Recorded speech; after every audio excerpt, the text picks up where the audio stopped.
1970s-80s को rule करने वाला अंडरवर्ल्ड की दुनिया का कुख्यात डॉन मन्या सुरवे यानी मनोहर अर्जुन सुरवे मुंबई के अंडरवर्ल्ड की दुनिया पर छाप छोड़ने वाला ये एक डॉन था। उस समय मन्या अपनी शैतानी हिम्मत और रणनीतिक योजनाओं के लिए जाना जाता था।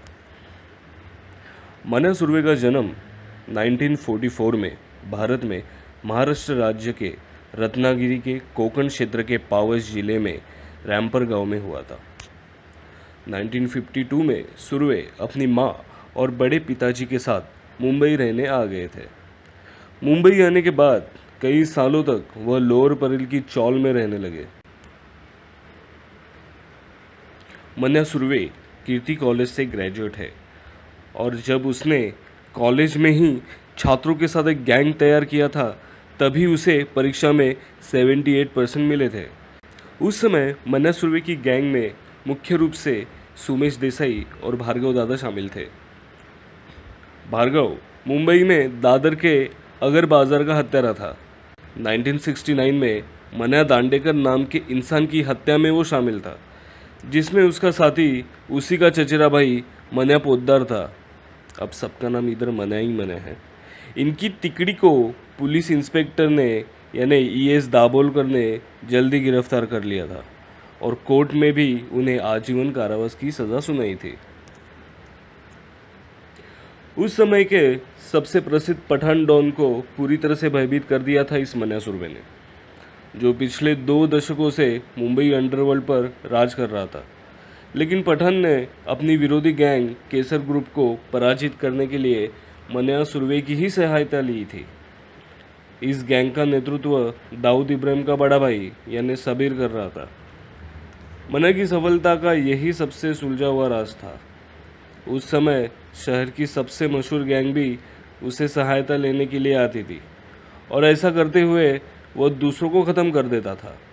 यह मुंबई के उन अंडरवर्ल्ड का पढ़ा लिखा हिंदू गैंगस्टर था जिसका दादर के आगरा बाजार में सम्मान भी किया जाता था। मुंबई आने के बाद सुरवे ने गैंग बनाना शुरू कर दिया। अपने 2 भरोसेदार साथी धारावी के शेख मुनीर और डोंबिवली के विष्णु पाटिल के साथ सशक्त गैंग का निर्माण किया उसने। मार्च 1980 में यानी 1980 में उनकी गैंग में और एक गैंगस्टर आ गया। उसका नाम था उदय। इस गैंग ने अपनी पहली डकैती 5 अप्रैल 1980 को की थी, जिसमें उन्होंने एम्बेसडर कार चोरी की थी। बाद में पता चला कि इसी गाड़ी का उपयोग करी रोड के लक्ष्मी ट्रेडिंग कंपनी में 5,700 रुपये लूटने के लिए किए गए थे। अभी दोस्तों 5,700 रुपये, वो भी 1980 के, यानी आज के 5 लाख से 10 लाख। मन्या सुरवे की आतंकी गतिविधियां बढ़ने लगी। इसके बाद वह नारकोटिक्स ट्रैफिकिंग में भी शामिल हो गया, क्योंकि मन्या को यकीन था कि इस धंधे में काफ़ी ज़्यादा पैसा है। उसी समय मुंबई पुलिस ने अभी क्रिमिनल गतिविधियां करने वाले लोगों का तमाशा देखना पूरी तरह से वैसे बंद कर दिया था और अब तक वे उनका एनकाउंटर करने भी लगे थे।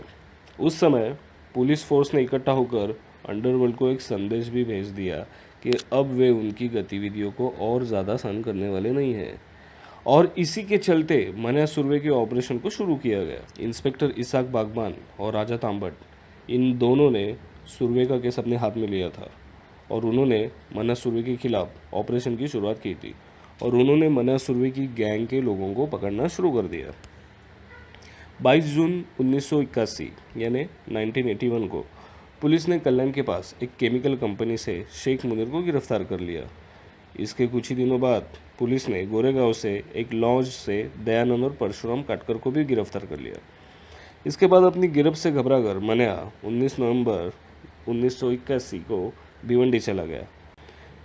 एक सिस्टमेटिक ऑपरेशन के चलते सुरवे को आसानी से मार दिया गया। अपने साथी उदय की गिरफ्तारी के बाद मन्या सुरवे की गैंग में वह अकेला ही बच गया था एक्चुअली, जो जेल में नहीं गया था। उन्हें पुणे के एरोडा जेल में रखा गया था, जहां सुरवे ने वहां दूसरे गैंगस्टर सुहास भटकर उर्फ पोत्या भाई के साथ मिलकर इस क्षेत्र में काफ़ी तरक्की कर ली थी।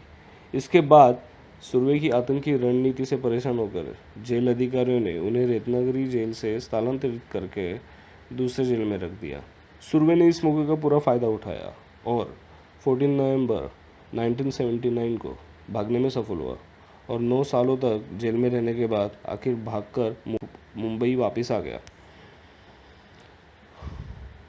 चलिए जानते हैं अभी मन्ना सुरवे का एनकाउंटर कैसे हुआ। 11 जनवरी 1982 को मन्ना वडाला के अंबेडकर कॉलेज जंक्शन से एक टैक्सी से बाहर आ रहा था। कहा जाता है कि दाऊद इब्राहिम ने ही मुंबई पुलिस को मन्ना सुरवे को मारने की टिप दे रखी थी। कहा जाता है कि दाऊद ने ही मन्ना सुरवे के लोकेशंस की जानकारी पुलिस को दी थी। 1:30 बजे 18 क्राइम ब्रांच ऑफिसर अपनी 3 टीम के साथ वहां मन्ना के इंतजार में थे। तकरीबन 20 मिनट बाद जब सुरवे टैक्सी से अपनी गर्लफ्रेंड को पिकअप करने के लिए अपनी टैक्सी से उतरा तभी पुलिस ने उसे देख लिया। मन्ना ने जब पुलिस स्क्वाड को अपने पास पाया तो सुरवे ने अपनी रिवॉल्वर बाहर निकाली, लेकिन सुरवे के ट्रिगर दबाने के पहले ही पुलिस अधिकारी राजा तंबट और इसाक बागवान ने उन पर प्राणघातक हमला कर दिया।